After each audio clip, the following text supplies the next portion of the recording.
Hi friends, இன்றைக்கி என்ன பார்க்கலான்னு பார்த்தீங்கன்னா, ஒரு சிம்பிளான வெயிட் லாஸ் பொடி வந்து எப்படி பண்ணுறதுன்னு பார்க்கலாம். இதுக்கு தேவையான பொருளெல்லாம் பார்த்துடலாம். கொள்ளு வந்து ஒரு 1/4 கிலோ, அதுக்கப்புறம் சோம்பு ஒரு 50 கிராம், அதுக்கப்புறம் ஜீரகம் ஒரு 50 கிராம், அதுக்கப்புறம் பார்த்திங்கன்னா ஒரு கறிவேப்பிலை ஏன் சேர்த்துருக்கேன்னு பார்த்தீங்கன்னா, முடி வந்து நல்லாவே வளரும். அதுக்கப்புறம் கறிவேப்பிலையும் வெயிட் லாஸுக்கு வந்து உதவும். அதனால் கறிவேப்பிலை சேர்த்துருக்கேன் ஒரு கைப்பிடி அளவு. இந்த மாதிரி நல்லா அந்த மாதிரி பொடியாகிற அளவுக்கு வறுத்துக்கணும். இதை வறுத்துட்டு நம்ம வாங்க மிக்சியில் போட்டு அரைச்சிட்டு வந்துடலாம்.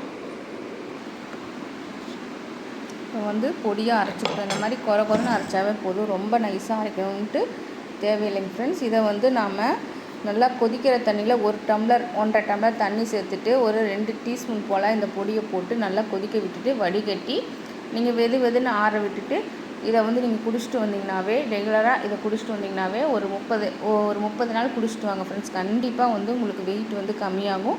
கண்டிப்பாக ட்ரை பண்ணி பாருங்கள். ட்ரை பண்ணி பார்த்துட்டு கண்டிப்பாக கமெண்டில் சொல்லுங்கள் ஃப்ரெண்ட்ஸ்.